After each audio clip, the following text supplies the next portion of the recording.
From team formulator is here with another lecture of chemistry. आज का chemistry का lecture previous year question से deal करता है। प्रीवियस ईयर क्वेश्चन में हम जो नेक्स्ट लेक्चर आपको जो प्रीवियस लेक्चर आपको पढ़ाया गया था क्वेश्चन नंबर 3 तक, उसके बाद का ये वीडियो क्वेश्चन नंबर 4 से। क्वेश्चन नंबर 4 में अब देखिए, अब ये पूरा का पूरा जो क्वेश्चन नंबर 4 का 1 है और 4 का 2 है, 4A and B, totally deals with the numerical. ठीक है, पूरा का पूरा न्यूमेरिकल पोर्शन है। ये न्यूमेरिकल पोर्शन ऐसा है जो अभी तक के बच्चों ने नहीं पढ़ा होगा। ठीक है, 11th-12th में आप ये सारी चीजें नहीं पढ़ते हो, कोई नहीं पढ़ता, हमने भी नहीं पढ़ा था, आपने भी नहीं पढ़ा था, खैर इसका कोई इश्यू नहीं है। लेकिन जब भी आप न्यूमेरिकल अटेम्प्ट करते हो ना, तो कुछ चीजें न्यूमेरिकल में क्या होती है ना, बहुत इंपॉर्टेंस रखती है। ठीक है, आपका फाइनल आंसर नहीं आ रहा है ना न्यूमेरिकल्स में, चलो कोई मैटर नहीं करता, वहां पे से आपके आधे मार्क्स या आधा मार्क्स कर सकता है या 1 मार्क्स कर सकता है अगर 4 नंबर का क्वेश्चन है। लेकिन एक पूरा सीक्वेंस होता है, ठीक है, पूरा का पूरा सीक्वेंस होता है कि आप ऐसे ही क्वेश्चंस को बनाओ, क्योंकि ना वो दिखाता है कि हाँ, क्योंकि आप क्लास 1 और 2 के बच्चे तो हो नहीं कि कुछ भी लिख दिया और कुछ भी बना लिया, तो कम से कम टीचर को भी देखना है, क्योंकि आपका सब्जेक्टिव पेपर है, ऑब्जेक्टिव पेपर नहीं कि आपको टिक लगाना है। टिक लगाना आप कैसे भी बना करके बस टिक लगा दो, आंसर सही होना चाहिए। लेकिन सब्जेक्टिव पेपर में क्या होता है, प्रेजेंटेशन मैटर्स। ठीक है, प्रेजेंटेशन मैटर करती है, आपका नॉलेज चेक होता है, आपका प्रेजेंटेशन चेक होता है, आपका थ्योरेटिकल जो पूरा का पूरा ज्ञान है वो कितना अच्छा और आप उसको कितने अच्छे से प्रेजेंट करते हो, ये चेकिंग होती है। ठीक है, तो क्वेश्चन नंबर 4 में क्या पूछ रहा है ना, कोई भी न्यूमेरिकल आप जब भी बनाओ, तो मैंने कैसे बनाया कि मैंने कोशिश की है ना, जैसे इस टाइम में 4 नंबर या 5 नंबर का न्यूमेरिकल है, 2 नंबर में चलो ठीक है आप ज़्यादा नहीं भी लिख रहे हो तो कोई मैटर नहीं करता, लेकिन 4 नंबर के क्वेश्चन में या 5 नंबर के क्वेश्चन में ट्राई करिए ना, जो गिवन है वो लिख दीजिए, जो डाटा गिवन है आपको क्वेश्चन में, हर क्वेश्चन डाटा गिवन होता है। ठीक है, तो उसको आप लिख दो। क्वेश्चन नंबर 4 में इंटरमॉलिक्यूलर डिस्टेंस दिया हुआ है, रिड्यूस मास पूछ रहा है और मोमेंट ऑफ इनर्शिया पूछ रहा है। क्या पूछ रहा है, रिड्यूस मास पूछ रहा है और मोमेंट ऑफ इनर्शिया पूछ रहा है।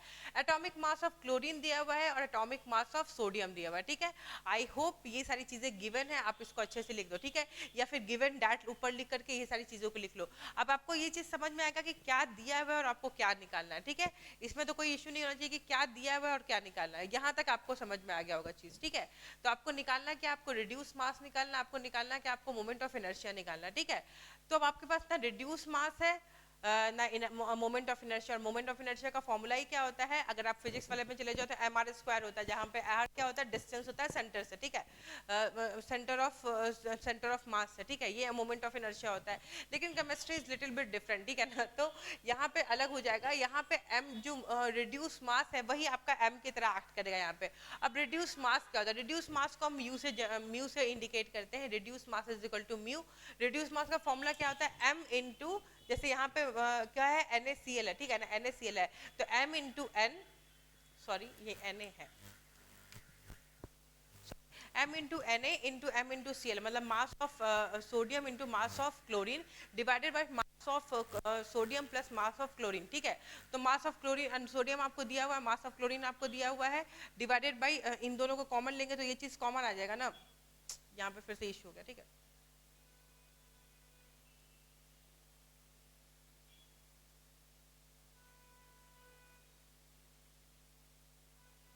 ठीक है, ये चीज समझ में आ गई कि आपका यहाँ पे ये चीज कहाँ से आ जाएगा, केजी मोल इनवर्स में आ जाएगा। ठीक है, तो अब यहाँ पे ये चीज आपका जैसे ही आप कैलकुलेट करोगे आपका रिड्यूस मास मिल जाएगा। ठीक है, तो रिड्यूस मास का फॉर्मूला क्या है, mass of Na into mass of Cl divided by mass of Na plus mass of Cl। ठीक है, यहाँ पे ये क्या है, एवोगाड्रो नंबर है, यहाँ समझ में आ गया होगा कि डिवाइड करना पड़ेगा क्योंकि पर मोल में दिया हुआ है। ठीक है, तो यहाँ पर आपका रिड्यूस मास निकल गया। मैंने इसको कैलकुलेट नहीं किया है क्योंकि बहुत लंबा चौड़ा कैलकुलेशन है, आप वो खुद कर सकते हो घर पे, इतना मुझे भी पता है कि आपको फॉर्मूला समझ में आ रहा है, आप इसको कैलकुलेट कर दोगे। ठीक है, अब यहाँ पे जब आपका रिड्यूस मास आपको मिल गया, ठीक है, जब आपको रिड्यूस मास मिल गया, ये बहुत सिंपल था, जब रिड्यूस मास आपको मिल गया है, अब रिड्यूस मास के बाद आपको क्या करना है, पहला क्वेश्चन तो आपका यहीं पे क्लियर हो गया, रिड्यूस मास आपको मिल गया, मतलब 2 नंबर आपका क्लियर है। 4 नंबर का क्वेश्चन है या 5 नंबर का क्वेश्चन है, 5 नंबर का तो 2.5 नंबर, 4 नंबर का तो 2 नंबर तो आपको मिल गया।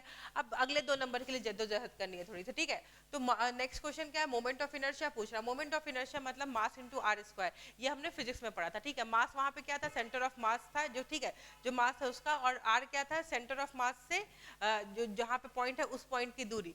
तो यहाँ पे भी क्या है, म्यू क्या है, म्यू यहाँ पे रिड्यूस मास है, I इज इक्वल टू क्या होगा, रिड्यूस मास इंटू r², और r क्या है, इंटरमॉलिक्यूलर डिस्टेंस। तो म्यू का वैल्यू आपको यहाँ से मिल जाएगा, r का वैल्यू आपको यहाँ पे दिया हुआ ऑलरेडी क्वेश्चन में, उसको पुट करिएगा और आंसर आ जाएगा। ठीक है, आई होप ये क्वेश्चन नंबर 4 जहाँ पे इंटरमॉलिक्यूलर डिस्टेंस की बात की गई है, रिड्यूस मास को फाइंड आउट करना है और moment of inertia find out करना है। एटॉमिक मास गिवन है Na और Cl का, तो आप आराम से रिड्यूस मास निकाल सकते हो फॉर्मूला से। रिड्यूस मास निकल जाएगा तो इनर्शिया, मोमेंट ऑफ इनर्शिया निकल जाएगा। मोमेंट ऑफ इनर्शिया कैसे निकलेगा? Moment of inertia is equal to mu into r square. Mu आपका इस पहले वाले क्वेश्चन से निकल चुका है, उसके बाद आप इसका इंटरमोलिकुलर डिस्टेंस है उसको पुट करोगे, वहां उसका स्क्वायर करोगे, आंसर आ जाएगा। आई होप ये आंसर आप आराम से निकालो, क्योंकि सिर्फ कैलकुलेशन है तो मुझे लगा कि कैलकुलेशन करके क्यों वीडियो का लेंथ बढ़ाऊं। ये आपको समझ में, कंसेप्ट आपको समझ में आना चाहिए, कैलकुलेशन तो हो जाएगा। अगर आप इतना भी करके छोड़ोगे ना, अगर 4 नंबर का क्वेश्चन है तो 3 नंबर आराम से दे देगा आपको, 3.5 नंबर या 2.5 नंबर आराम से दे देगा, कहीं कोई इशू ही नहीं होगा, ठीक है। लेकिन हाँ, अब क्वेश्चन नंबर बी देखिए। क्वेश्चन नंबर बी में थोड़ा सा अलग है। क्वेश्चन नंबर यहाँ पे क्वेश्चन नंबर 4 में आपको रिड्यूस मास और मोमेंट ऑफ इनर्शिया निकालना था, लेकिन क्वेश्चन नंबर 4 के बी में आपको फोर्स कांस्टेंट निकालना, ठीक है, फोर्स कांस्टेंट निकालना है। तो फोर्स कांस्टेंट में क्या क्या पहले आपको दिया हुआ ये गिवन लिखिए। फोर्स सेकंड क्वेश्चन में दिया हुआ है मास ऑफ कार्बन, आपको दिया हुआ है मास ऑफ ऑक्सीजन, मतलब ये कौन सा कंपाउंड है, यहाँ पे कौन सा कंपाउंड था, यहाँ पे कंपाउंड था NaCl, ठीक है। और यहाँ पे कौन सा कंपाउंड है, यहाँ पे कंपाउंड है CO, ठीक है। कौन सा कंपाउंड है? CO, ठीक है। तो यहाँ पे कंपाउंड CO है और यहाँ पे NaCl था, तो दो कंपाउंड है, यहाँ पे CO दिया हुआ, C और O। तो आपका मास दिया हुआ है कार्बन के लिए, आपका मास दिया हुआ है ऑक्सीजन के लिए, ठीक है। एब्जॉर्प्शन बोल रहा है कि एब्जॉर्प्शन कौन से वेव नंबर पे आ रहा है, 2.143 इंटू 10⁵ मीटर इनवर्स पे आ रहा है। और आपको फोर्स कांस्टेंट पता करना है। तो फोर्स कांस्टेंट जानने से पहले आपका फॉर्मूला क्या है फोर्स कांस्टेंट का, 4 into pi square into C square mu into wave number, ठीक है। अब यहाँ पे आप समझो कि यहाँ पे समझने का बात क्या है कि पहले तो आपको म्यू निकालना है, क्योंकि म्यू ऑलरेडी गिवन नहीं है आपका। तो जब आप म्यू निकालोगे तो म्यू का फॉर्मूला आपको पहले भी बताया जा चुका, अभी मैं फिर से बता रही हूँ। देखिए, जब आप रिड्यूस मास निकाल रहे हो ना, तो रिड्यूस मास निकालने में एक बात ध्यान रखना कि जो आपको कंपाउंड दिया हुआ है उसका लिखिएगा, ठीक है। जैसे मैंने यहाँ पे M इंटू Cl लिखा है, क्यों? क्योंकि Na है और यहाँ पे Cl है, लेकिन यहाँ पे मैंने M इंटू C लिखा और M इंटू O लिखा, क्यों? क्योंकि हमारा कंपाउंड क्या है, CO है, ठीक है। तो यहाँ पे ये सब सारी चीजें ना बहुत ध्यान रखनी होगी, ठीक है। अब M1 M2 लिखते हो तो ठीक है, लेकिन अगर MC इंटू MO लिख सकते हो और MC प्लस MO, मतलब ये mass of carbon plus mass of oxygen, ये थोड़ा ज्यादा अच्छा प्रेजेंटेशन देगा, ठीक है, आपको कहीं ना कहीं। तो mu into mass into C into mass into O divided by mass into mass of carbon plus mass of oxygen. यहाँ से आपको फिर से रिड्यूस मास मिल जाएगा, यहाँ पे आपको सारा कुछ दिया हुआ है। एवोगाड्रो नंबर आपको 6.04 आपको ये पता है, नंबर ये पता है आपको। उसके बाद आपको फोर्स कांस्टेंट निकालना, तो फोर्स कांस्टेंट निकालने में कोई इशू ही नहीं है, क्योंकि फॉर्मूला ऑलरेडी आपको गिवन है। तो 4 पाई का 3.14 इंटू 3.14 का स्क्वायर हो जाएगा, क्योंकि पाई स्क्वायर है।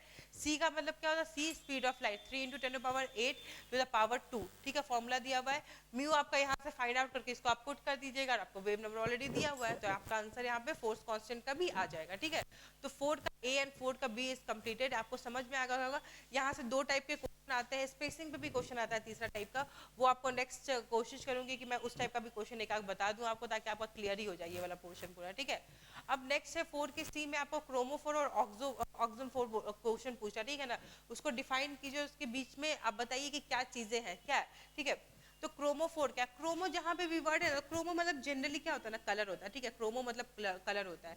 तो प्रीवियसली ऐसा कहा जाता था ना कि कोई ऐसा फंक्शनल ग्रुप या अदर स्ट्रक्चरल जहाँ जिसका कोई ऐसा स्ट्रक्चरल फीचर हो, ताकि वो किसी भी कंपाउंड में अगर जाकर के अटैच हो रहा है, कोई ऐसा फंक्शनल ग्रुप जो अपने स्ट्रक्चर भी ऐसा, अगर कहीं किसी भी कंपाउंड में जाकर के ऐड हो रहा है, तो वो उस कंपाउंड को क्या कर देगा, वो उस कंपाउंड को कलर प्रोवाइड करेगा। क्या प्रोवाइड करेगा? कलर प्रोवाइड करेगा, ठीक है ना। तो क्या करेगा? कलर प्रोवाइड करेगा। ये क्या चीज थी, ये प्रीवियसली ऐसा सोचा जाता था कि क्रोमोफोर का डिफिनेशन क्या यही है, लेकिन अब डिफिनेशन बदल गया। मैंने दोनों चीजें यहाँ पे प्रीवियसली मतलब पहले ये कहा जाता था कि क्रोमोफोर एक ऐसा फंक्शनल ग्रुप है जो किसी भी कंपाउंड में जाकर के अगर अटैच होगा तो उस कंपाउंड को कलर प्रोवाइड करेगा। क्या करेगा? कलर प्रोवाइड करेगा। तो एग्जांपल उसका था कि नाइट्रो कंपाउंड, जो नाइट्रो ग्रुप है वो भी एक क्रोमोफोर है। क्यों? क्योंकि इसके प्रेजेंस में कंपाउंड का कलर क्या हो जाता है? येलो कलर का हो जाता है। कंपाउंड का कलर क्या हो जाता है? येलो कलर का हो जाता है। तो क्रोमोफोर क्या है? क्रोमोफोर एक ऐसा फंक्शनल ग्रुप होता है, प्रीवियसली ये कहा जाता था, पहले ये कहा जाता था, सोचा जाता होता है कि फंक्शनल ग्रुप है, क्रोमोफोर एक ऐसा फंक्शनल ग्रुप है जो कहीं पे भी किसी भी कंपाउंड को कलर प्रोवाइड करता है, ठीक है ना। उसका एग्जांपल नाइट्रो ग्रुप भी दिया गया था। लेकिन अब क्या कहा जाता है कि जरूरी नहीं है कलर प्रोवाइड किया ही जाए, जरूरी नहीं है कलर प्रोवाइड किया ही जाए। कोई भी ऐसा ग्रुप जो एग्जिबिट करता है एब्जॉर्प्शन, जो एब्जॉर्प्शन करता है इलेक्ट्रोमैग्नेटिक रेडिएशन का विजिबल या यूवी रीजन में, ठीक है। अगर विजिबल और यूवी रीजन में आपने कंपाउंड रखा है, ग्रुप को रखा है, और वो उस रीजन में किसी भी इलेक्ट्रोमैग्नेटिक रेडिएशन को क्या कर रहा है, एब्जॉर्ब कर रहा है, ठीक है, एब्जॉर्ब कर रहा है। और वो ऐसा होता है कि एब्जॉर्ब करके वो हो सकता है कि वो कलर दे या हो सकता है वो कलर नहीं भी दे, ठीक है ना। पहले क्या था कि कलर दे गई, लेकिन अब क्या है कि अब वो कलर हो सकता है दे या कलर हो सकता है नहीं भी दे। तो उस टाइप के ग्रुप को हम क्या कहेंगे, क्रोमोफोर कहेंगे। उस टाइप के ग्रुप को क्या कहेंगे, हम क्रोमोफोर कहेंगे, ठीक है। इसका एग्जांपल क्या है, इथिलीन और एसिटाइलिन, ठीक है। और एग्जांपल्स हो सकते हैं, मैंने दो को कंसाइज कर दिया, ठीक है। तो क्रोमोफोर क्या है, क्रोमोफोर पहले कहा जाता था कि वैसे फंक्शनल ग्रुप है जहां पे कंपाउंड को वो कलर प्रोवाइड करता है, लेकिन अब कहा जाता है कि क्रोमोफोर वैसा ग्रुप है, वैसा या जो वैसे ग्रुप्स है, ठीक है, या वैसे कंपाउंड है जो यूवी रीजन में या विजिबल रीजन में, सब लाइट का एक रीजन होता है, ठीक है ना। तो यूवी रीजन में या आपका यूवी रीजन बोलिए या फिर आपका विजिबल रीजन में वो इलेक्ट्रोमैग्नेटिक रेडिएशन को अगर एब्जॉर्ब करता है, ठीक है ना, तो उसको हम क्या कहेंगे, क्रोमोफोर कहेंगे। उसका एग्जांपल क्या है, इथिलीन और एसाइटिलीन, ठीक है। अब नेक्स्ट है, इसमें क्रोमोफोर के बाद ऑक्सोफोर है, देखते हैं उसको, ठीक है। ठीक है, क्रोमोफोर समझ में आ गया। अब ऑक्सोक्रोम समझिए, ठीक है। तो ऑक्सोक्रोम क्या, ऑक्सोक्रोम भी ग्रुप्स होते हैं, जैसे क्रोमोफोर जो होते हैं वो ग्रुप्स होते हैं, तो ऑक्सोक्रोम्स भी क्या होते हैं, ग्रुप्स होते हैं। लेकिन ये खुद itself does not act as a chromophore, ये खुद क्रोमोफोर की तरह एक्ट नहीं करते, ठीक है ना। ऑक्सोक्रोम जो होते हैं ये भी ग्रुप होते हैं, किसकी तरह, क्रोमोफोर्स की तरह, ये भी फंक्शनल ग्रुप होते हैं। लेकिन ये itself do not act as a chromophore, ये अपने अपने आप ये क्रोमोफोर की तरह एक्ट नहीं करते हैं। लेकिन जब ये किसी क्रोमोफोर के साथ अटैच होते हैं, जब ये किसी क्रोमोफोर के साथ अटैच होते हैं, तो ये क्या करते हैं, एब्जॉर्प्शन को शिफ्ट कर देते हैं लॉन्गर वेवलेंथ को, along the increase of intensity of absorption. देखिए क्या होता है, ये क्रोमोफोर, मान लो क्रोमोफोर क्या है ना, क्रोमोफोर एक बच्चा जो हमेशा झगड़ा करता है, ठीक है, बदमाश है, बस ये समझिए, वो बदमाश है, ठीक है। क्रोमोफोर बहुत बदमाश है। लेकिन ऑक्सोक्रोम क्या है ना, ये बदमाश नहीं है, अकेला बैठा रहता है ना, तो ये बदमाश नहीं है। लेकिन जब ये इसके साथ चला जाएगा ना, तो ये और ज्यादा बदमाश हो जाएगा, ठीक है। ये क्या करेगा, जब इसके साथ चला जाएगा तो ये और ज्यादा बदमाश हो जाएगा, ठीक है। तो यही काम है। जैसे क्रोमोफोर क्या करता था कि जनरली एब्जॉर्प्शन इलेक्ट्रोमैग्नेटिक रेडिएशन का विजिबल और यूवी रीजन में, ठीक है, विजिबल और यूवी रेडिएशन में एब्जॉर्प्शन करता था। लेकिन यहाँ पे ऑक्सोक्रोम्स क्या करते थे, ऑक्सोक्रोम करते थे, क्या करेंगे, ये खुद से क्रोमोफोर की तरह एक्ट नहीं करेंगे, ये खुद क्या करेंगे, क्रोमोफोर की तरह एक्ट नहीं करेंगे। लेकिन जब ये अटैच क्रोमोफोर से ना, तो ये क्या करेंगे, इनका जो एब्जॉर्प्शन है ना, वो क्या कर देंगे, वो और लॉन्गर वेवलेंथ की तरफ शिफ्ट कर देंगे, और इंटेंसिटी जो है, और इंटेंसिटी ऑफ एब्जॉर्प्शन है वो भी क्या करेंगे, बढ़ा देंगे, ठीक है। तो ऑक्सोक्रोम और क्रोमोफोर में बस यही डिफरेंस है। क्रोमोफोर क्या करता है, इलेक्ट्रोमैग्नेटिक रेडिएशन को एब्जॉर्ब करता है, लेकिन ऑक्सोक्रोम क्या होता है, ये एब्जॉर्ब अकेले नहीं करता है, लेकिन जब ये किसी क्रोमोफोर से अटैच कर जाएगा, जब ये किसी क्रोमोफोर के साथ अटैचमेंट हो जाएगा इसका, तो ये जो एब्जॉर्प्शन जो पीक है ना, या एब्जॉर्प्शन जो है ना, वो लॉन्गर वेवलेंथ की तरफ शिफ्ट कर देगा और इंक्रीज कर देगा इंटेंसिटी ऑफ एब्जॉर्प्शन, क्या कर देगा, इंटेंसिटी ऑफ एब्जॉर्प्शन को और जल्दी जल्दी करने लगेगा, ठीक है। और ये क्या करेगा, इसका एग्जांपल क्या है, OH hydroxyl group, NH2 amine, OR, ठीक है, NHR, ठीक है। ये सब NHR R यहाँ पे कुछ भी हो सकता है, CH3 हो सकता है, C2H5 हो सकता है, ठीक है, और O में भी CH3 हो सकता है, C2H5 हो सकता है, ठीक है। ये आप समझिए अल्काइल ग्रुप है। R क्या है, अल्काइल ग्रुप, कोई भी अल्काइल ग्रुप हो सकता है, ठीक है। तो आपका ऑक्सोक्रोम और क्रोमोफोर में डिफरेंस समझ में आ गया होगा, इसका आपको पूरा अच्छे से डेफिनेशन समझ में आ गया होगा, ठीक है। क्वेश्चन नंबर 4 जो था ये काफी इंपॉर्टेंट था, क्योंकि क्यों ये इंपॉर्टेंट था, क्योंकि ये पूरा का पूरा सिर्फ एक चैप्टर जो आपका स्पेक्ट्रोस्कोपी का जो चैप्टर है वो उससे डील करता था। यहाँ तक अगर आपको चीजें समझ में आ रही है, क्वेश्चन अगर आप डील कर रहे हो, तो आप अपने नेक्स्ट पेपर में भी 2 क्वेश्चन ऐसे आप इस टाइप के, ऑलमोस्ट इस टाइप के क्वेश्चन आप आराम से एक्सपेक्ट कर सकते हो, जहाँ पे आपको स्पेक्ट्रोस्कोपी से क्वेश्चन पूछे जा सकते हैं, आपको यूवी स्पेक्ट्रोस्कोपी से क्वेश्चन पूछा जाएगा, IR स्पेक्ट्रोस्कोपी से क्वेश्चन पूछा जाएगा, ठीक है। आपको ये सारी चीजें बताई गई हैं, आपके ऐप पे अवेलेबल भी एज अ नोट्स, तो आप उसको अच्छे से एक बार गो थ्रू कर लीजिएगा एग्जाम में जाने से पहले, क्योंकि थ्योरेटिकल पोर्शन ये काफी थ्योरेटिकल पोर्शन है, ठीक है ना। तो ये पोर्शन ऐसा है कि बहुत सारी चीजें क्या है ना कि आपको बहुत दिक्कत होगी, तो आपको सब कुछ पढ़ना भी नहीं है। बताया ना कि 70 नंबर का आपको क्वेश्चंस बनाना है, 70 नंबर का आपको क्वेश्चन बनाना है, और उसमें भी आप 70 नंबर का जब देखोगे ना पेपर में, तो 100 नंबर से ज्यादा के क्वेश्चन है, आपको सिर्फ 70 चूज करके बनाना है, तो बहुत ज्यादा आपके पास वेराइटी ऑफ क्वेश्चंस है, आपको जो मन करे आप बनाओ आराम से, बस जो भी क्वेश्चन बनाओ उसको अच्छे से बनाओ, उसका आंसर सही आना चाहिए, लिखने का तरीका अच्छा होना चाहिए, प्रेजेंटेशन अच्छा होना चाहिए आराम से, क्योंकि ये बहुत ज्यादा क्रेडिट कैरी करता है। सबसे ज्यादा केमिस्ट्री में कंसर्न यही है ना, क्योंकि केमिस्ट्री क्या है कि 2 क्रेडिट का होता है, 3 3.5 क्रेडिट है, तो आप अपने आप आपका मार्क्स बहुत, अगर आप इसमें 65 मार्क्स, अगर 70 में 65 या 70 में 60 भी अगर लेकर के आ रहे हो ना, 55 60 बच्चों ने लाया है, स्टूडेंट्स जो जिस स्टूडेंट को मैंने पढ़ाया है वो उन्होंने लाया भी है, ठीक है, अगर आप इसमें अच्छा मार्क्स लेते आओगे ना तो आपका जो सीजीपी है ना वो ऑलरेडी बढ़ जाएगा, ठीक है। तो कोशिश करो कि अच्छे से प्रीवियस ईयर क्वेश्चंस को पढ़ने की, समझने की कि क्वेश्चंस कैसे बनाए जाएं, ठीक है। Thank you. प्लीज वीडियो को लाइक शेयर और सब्सक्राइब जरूर करें ताकि आपके साथ और बच्चे भी बेनिफिटेड हो सके, ठीक है। Thank you.